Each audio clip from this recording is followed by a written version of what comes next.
Good morning students, कैसे हो आप सब लोग? अच्छे हो? Very good student. हम लोग आज 9th के अंदर 2 चैप्टर आगे हमने कंप्लीट कर लिए। अब हम जाते हैं हमारे चैप्टर नंबर 4 पे।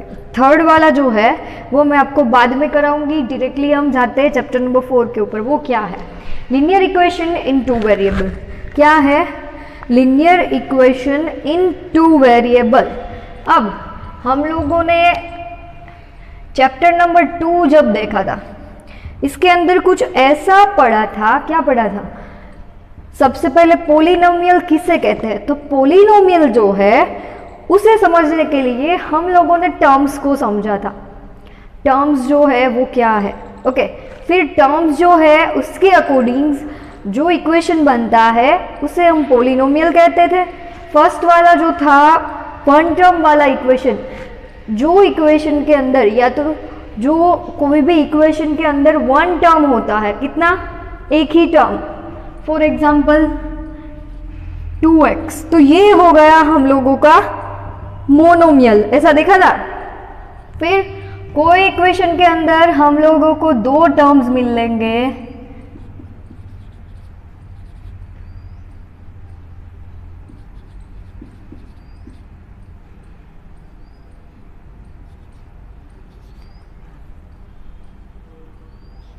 तो ये हो गया हमारा 2 टर्म वाला है तो बाइनोमियल।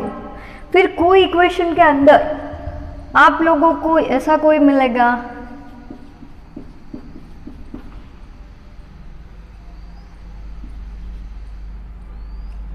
तो ये देखो कितने टर्म है इसके अंदर, 1 2 और 3, तो ये हो जाता था हम लोगों का बाइनोमियल। ये हमने देखा था। टर्म्स के अकॉर्डिंग क्लासिफाई किया जाता था मोनोमियल, फर्स्ट वाला जो है वो, फिर सेकेंड वाला जो है वो बाइनोमियल। क्यों बाइनोमियल? बिकॉज 2 टर्म्स है इसके अंदर। फिर ट्राइनोमियल और मोर देन 3।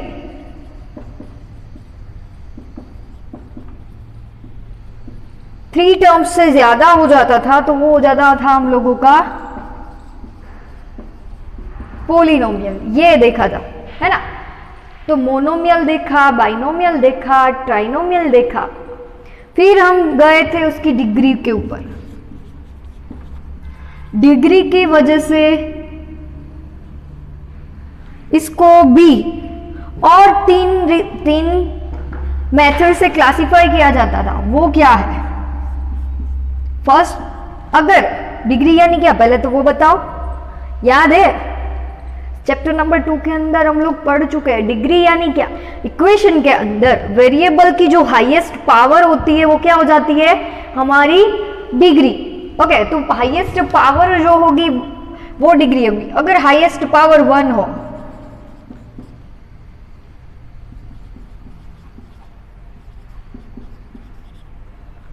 तो सपोज 2x + 1, ये देखो वेरिएबल कौन सा है? यहाँ पे x है। इसकी हाईएस्ट पावर अभी कुछ नहीं लिखा है तो क्या होगी? 1। तो अगर हाईएस्ट पावर जो 1 हो तो वो हो जाता था linear equation, linear polynomial. Okay, फिर हमने देखा था सेकेंड, अगर हाईएस्ट पावर 2 हो, 2x² + 2, या तो ये वाला भी ले सकते हो 4x² - 4। तो ये देखो यहाँ पे हाईएस्ट पावर कितनी है टर्म्स वेरिएबल की? 2। तो ये हो जाता था क्या? क्वाड्रेटिक इक्वेशन, यानी कि क्वाड्रेटिक पोलिनोमियल भी बनता था। ओके, फिर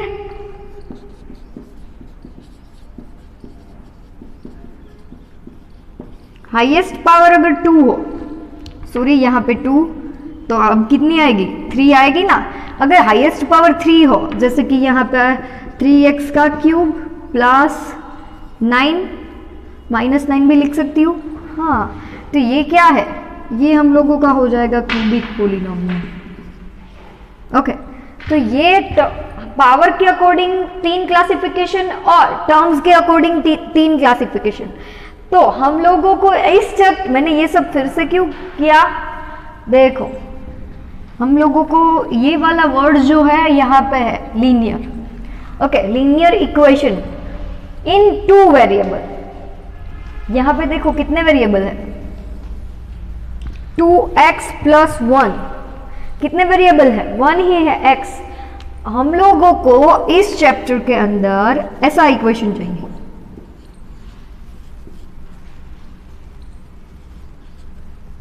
कितने वेरिएबल है, 2।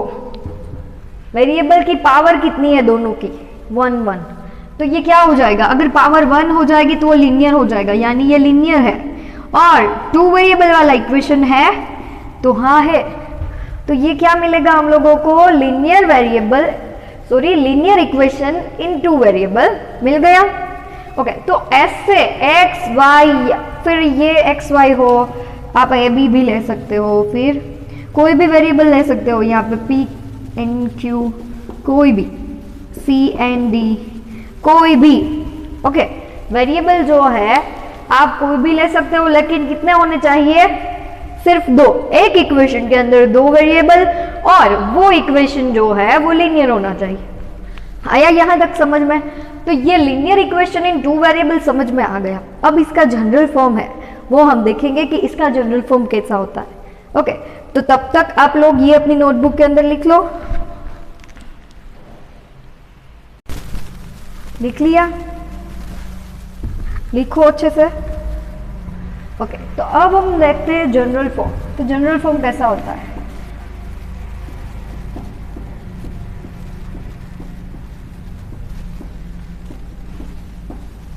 an equation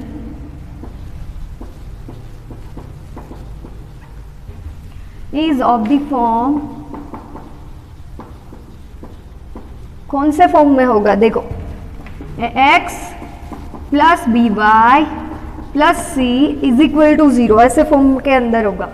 okay, x + by + c = 0 where a and b, a b and c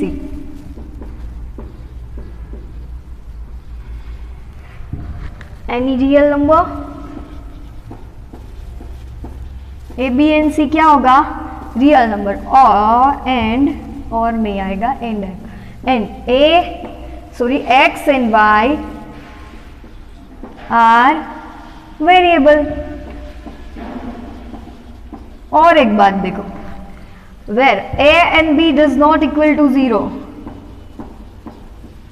क्यों, क्योंकि ये 0 हो जाएगा, ये 0 हो जाएगा, तो वेरिएबल तो गया, 0 के साथ कोई भी मल्टीप्लाई होगा तो वो 0 हो जाएगा ना।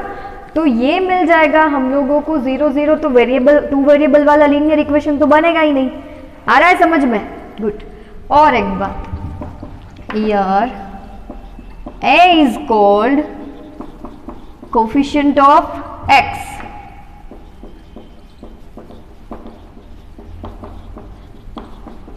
a को क्या बोलेंगे हम, कोफिशिएंट ऑफ x। फिर b आता है, b is called coefficient of y।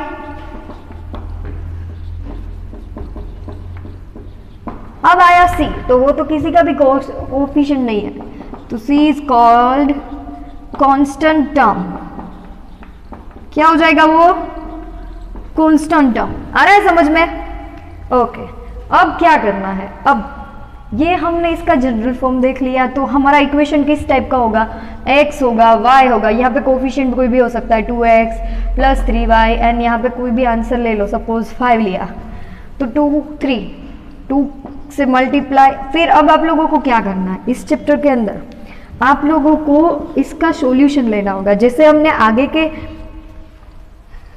Polynomial वाले के अंदर क्या किया था, पोलिनोमियल हम लोगों को दिया गया था, उसकी पावर बतानी थी, फिर पोलिनोमियल जो है इसका सॉल्यूशन लाना था।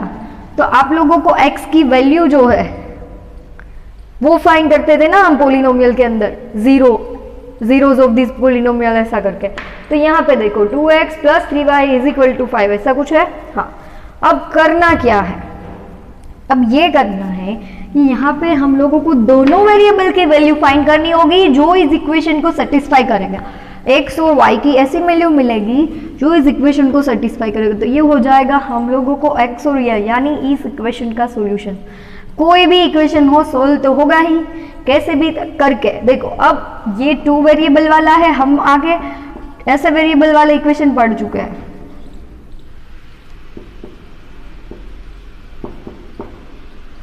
ओके, ऐसे वेरिएबल वाले इक्वेशन जो है यहाँ पे 3 ले लेती हूँ, पढ़ चुके हैं। हाँ, तो ऐसे वेरिएबल वाले इक्वेशन को मैं अगर सोल्व करूँ तो यहाँ पे 2x को सब्जेक्ट बनाऊंगी तो हो जाएगा 5 - 3। क्यों 3 हो जाएगा माइनस, राइट साइड जाएगा तो साइन चेंज हो जाएगी, प्लस है तो माइनस होगी। अब 5 में से 3 जाएगा तो 2 बचेगा, तो 2x = 2। तो 2 1 = 2 हो जाएगा, तो x की वैल्यू क्या मिल जाएगी 1। और अगर हम इसको सोल्व करेंगे तो जितनी आप x की वैल्यू यहाँ पे पुट डाउन करोगे उतनी y की वैल्यू मिलेगी, और जितनी y की वैल्यू पुट डाउन करोगे तो उतनी x की वैल्यू मिलेगी। देखो फॉर एग्जांपल इसको अगर मुझे ये नंबर लाइन पे ड्रॉ करना है तो यहाँ पे पॉजिटिव 1 2 3 4 आएगा, यहाँ पे नेगेटिव 1 2 3 4 आएगा। हाँ, x = 1 कहाँ पे है, यहाँ पे है ना, ये x एक्सिस होगी तो ये हो जाएगा हम लोगों का 1। यानी कि इसका यूनिक सॉल्यूशन होता है किसका, 1 वेरिएबल वाले लीनियर इक्वेशन का। और अगर 2 वेरिएबल वाला लीनियर इक्वेशन हो तो it has infinitely many solution. कितने सारे सॉल्यूशन हैं आपको मिलेंगे। आपकी टेक्स्ट बुक के अंदर एक एग्जांपल है, उसे लेंगे, वो उसके नंबर्स और मेरे नंबर्स चेंज हो गए, लेकिन थियरी देखो, 2 बैट्समैन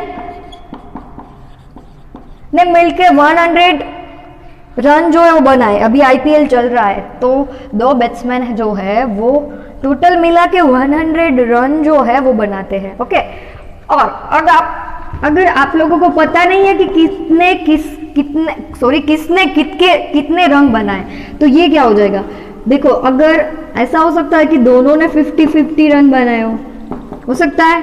हाँ, ऐसा भी हो सकता है अगर इसने 60 बनाए हो या तो इसने 40 बनाए हो सकता है। हाँ, ये भी हो सकता है, यहाँ पे 40 और यहाँ पे 60, ऐसा हो सकता है। यस, ये भी हो सकता है। और अगर देखो ये 80 और ये 20 हो गया 100, तो ये 20 और ये 80, तो ये भी देखो हो गया। यानी कि कितने सारे सॉल्यूशन है। अगर आप x की वैल्यू पुट डाउन करोगे तो y की वैल्यू मिलेगी। कैसे मिलेगी, x को सब्जेक्ट बनाओ तो 100 माइनस y, x = जितना लिखा, y = जितना पुट डाउन करोगे उतना x मिलेगा, और y को सब्जेक्ट बनाओगे तो 100 माइनस x होगा। x जितना लोगे, 50 लिया तो 50 मिलेगा y, 60 लिया तो 40 मिलेगा, 100 माइनस 60 तो 40, अगर 40 लिया तो वो 60 मिलेगा, 80 लिया, कितने सारे बनते हैं 30, 70 और 70 30, है ना, दोनों वाइसा वर्सा हो सकते हैं। तो ऐसे तो कितने सारे मिलेंगे हम लोगों को, है ना, एक 45 होगा, एक 55 होगा तो भी मिल सकते हैं। तो कितने सारे, यानी कि it has infinitely many solution. किसके, 2 वेरिएबल वाले लीनियर इक्वेशन है उनके। और अगर 1 वेरिएबल वाला लीनियर इक्वेशन हो तो उसका यूनिक सॉल्यूशन होता है। ओके, इतना समझ में आ गया। बस इतनी सी थियरी है इसकी। इसके आगे हम देखेंगे हमारा एग्जांपल नंबर 1। हम लोगों को ऐसा जो है इक्वेशन दिया गया होगा, यहाँ पे मैंने बताया है वैसा, फिर बोलेंगे कि x और y के 4 सॉल्यूशन जो, यानी कि 4 पॉइंट्स है, हम लोगों को बताना है कि ये जो हम यहाँ पे पुट डाउन करेंगे तो हमारी लेफ्ट हैंड साइड या तो राइट हैंड साइड इक्वल आ जाएगी, यानी कि इक्वेशन का सॉल्यूशन है वो होगा। आ रहा है समझ में। सॉल्यूशन कैसे मिलेगा, दोनों को मिला के राइट साइड आ जानी चाहिए। x की वैल्यू कुछ यहाँ पे ऐसे पुट डाउन करो, सपोज मैंने यहाँ पे 1 लिया और यहाँ पे भी 1 लिया, हो गया आंसर 5।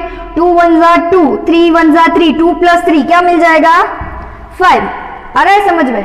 तो ऐसा कोई इक्वेशन जो है हम लोगों को दिया गया होगा, उसका सॉल्यूशन है हम लोगों को बताना है। तो आप लोग पहले ये अपनी नोटबुक के अंदर नोट डाउन कर लो, इसके बाद हम जाते हैं एग्जांपल नंबर 1 के ऊपर। तो अब हम जाते हैं हमारे एग्जांपल नंबर 1 के ऊपर। जिसके अंदर हम लोगों को 4 इक्वेशन दिए गए हैं। देखो क्या बताया है, right the each of the following equation, यानी कि ये सारे इक्वेशन है, इसको हम लोगों को राइट करना है, लेकिन कैसे? In the form of x plus B Y plus सी, इसके फॉर्म में इसको राइट करना है। और indicate the value of N A B N C, N क्या बताया गया है? N indicate the value of A B N C, A B और सी की वैल्यू जो है हम लोगों को यहाँ पे बतानी है। क्या करेंगे? बहुत ही आसान है। देखो हियर हम लोगों का इक्वेशन है, मैं यहाँ पे डायरेक्टली लिखती हूँ, it can be written as, किसे लिख सकती हूँ? देखो 2x प्लस 3y, ये x प्लस बी वाई के फॉर्म में आ गया। अब c के फॉर्म में जो है वो मुझे लाना है, तो ये राइट साइड से लेफ्ट साइड लेके आऊंगी तो वो हो जाएगा 4.37, ऐसा ही है ना? यस 4.37। अब क्या करना है?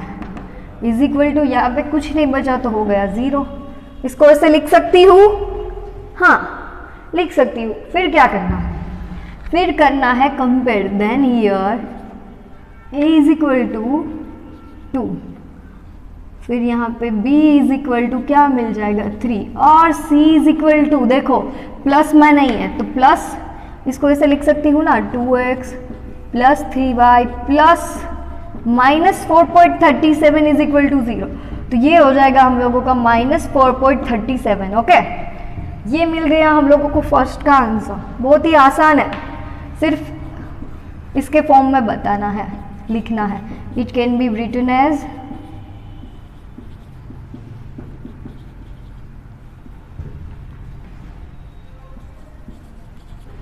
क्या है यहाँ पे x, √3y को राइट साइड लेके जाऊंगी तो हो जाएगा माइनस √3y, माइनस 4 तो था ही, यहाँ पे कुछ नहीं बचा 0। Then here x is equal to, a is equal to 1, फिर आ जाएगा b इज इक्वल टू, क्या मिलेगा? b इज इक्वल टू, देखो a is equal to 1, coefficient of x क्या है? a क्या है? 1, कुछ नहीं होगा तो 1 होगा। फिर देखो b is equal to minus √3 and c is equal to minus 4, ऐसे लिख सकते हैं ना?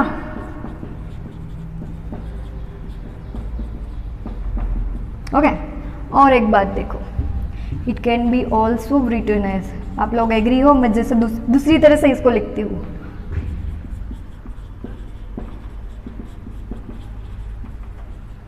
देखो √3y, यहाँ पे x को यहाँ पे ले आती हूँ तो वो हो जाएगा माइनस x, इसको राइट साइड यहाँ पे √3y है तो प्लस √3y, और अगर लेफ्ट से राइट जाएगा तो plus 4 is equal to 0।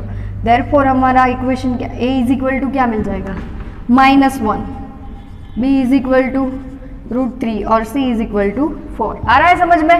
-1 √3 and 4। Okay, कैसे लिखा मैंने? पहले इसको मैं लेफ्ट साइड लेके गई, अब दूसरी बार मैंने ये दोनों को राइट साइड लेके गई। ओके, अब यहाँ पे देखो, it can be written as,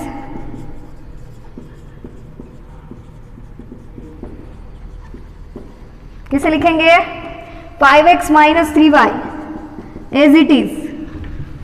अब ये 4 जो है वो मैं लेफ्ट साइड से राइट साइड लेके जाऊंगी तो हो जाएगा -4 इज इक्वल टू 0। ओके, अब क्या करना है? अब ये a is equal to 5, b is equal to -3 and c is equal to -4। Coefficient बताना है विद साइन। ओके, अब 2x minus y, it can be written as,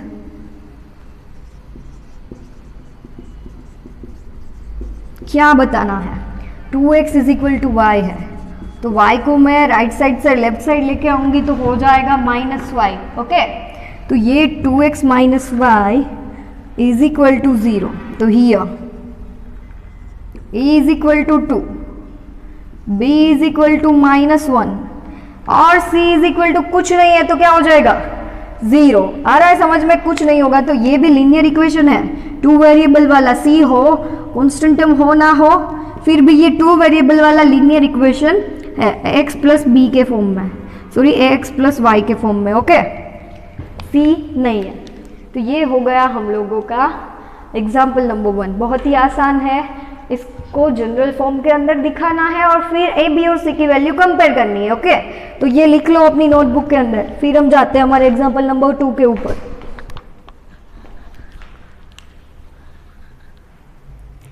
तो अब हम जाते हैं हमारे एग्जाम्पल नंबर 2 पर, जिसके अंदर हम लोगों को दिया गया है कि ये जो सारे इक्वेशन है इसको सारे को हम लोगों को 2 वेरिएबल के अंदर बताना है। तो यहाँ पे देखो, it can be written as, मैं यहाँ पे लिखती हूँ,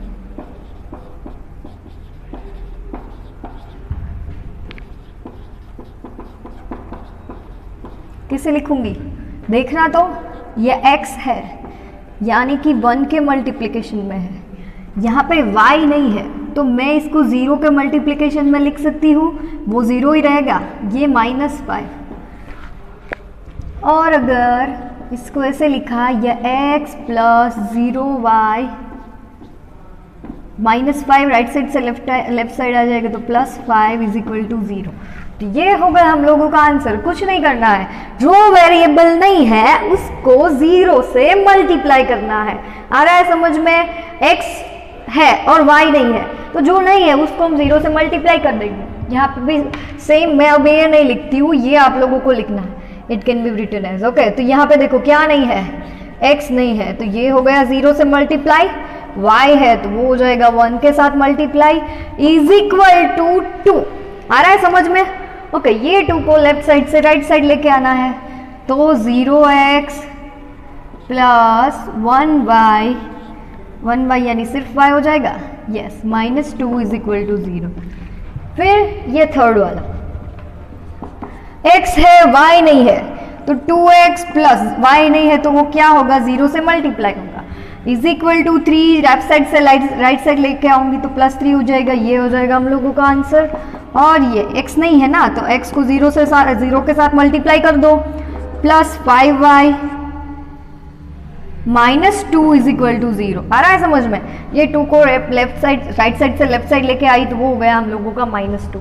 यानी कि जो वेरिएबल कम है उसको हम 0 से मल्टीप्लाई करेंगे तो इक्वेशन तो वो ही रहेगा। देखो ये 0 से मल्टीप्लाई हो जाएगा तो 0 हो जाएगा, तो इक्वेशन तो y इज इक्वल टू 2 ही रहेगा। ये -2 अगर राइट साइड से लेफ्ट साइड ना आए तो ओके। तो ये तो चेंज हो सकता है, क्यों? कोई भी इक्वालिटी विदाउट इक्वालिटी चेंज। तो ये -2 हम अगर राइट साइड लेके जाएंगे तो ये वाला ही आएगा, ओके। तो जो वेरिएबल नहीं है उसको हम लोगों को 0 के साथ मल्टीप्लाई करना है। आ रहा है समझ में? अब आज के लेक्चर में हमने क्या देखा वो देखो। सबसे पहले हमने 2 वेरिएबल वाले लीनियर इक्वेशन कैसे होते हैं वो देखा ना, इसका जनरल फॉर्म देखा। फिर 1 वेरिएबल वाला लीनियर इक्वेशन हो तो यूनिक सॉल्यूशन होता है, और 2 वेरिएबल वाले लीनियर इक्वेशन हो तो it has infinitely many solution. कितने सारे सॉल्यूशन है वो मिल सकते हैं, ओके। ये देखा, फिर उसके बाद एग्जांपल देखा था उसका IPL का, है ना, 2 क्रिकेटर मिलके 100 रन बनाते हैं तो कैसे कैसे हम लोगों को आंसर x और y के मिल गए थे, यानी कि इनफाइनाइटली मैनी सॉल्यूशन। फिर एग्जांपल 1 देखा और ये एग्जांपल नंबर 2, ये सारी की सारी थियोरी जो है वो, और ये एग्जांपल 1, 2 आप लोगों को अपनी नोटबुक के अंदर अच्छे से लिखना है। फिर नेक्स्ट लेक्चर में हम हमारी एक्सरसाइज जो है वो करेंगे, ओके। तो ये लिख लो अपनी नोटबुक के अंदर।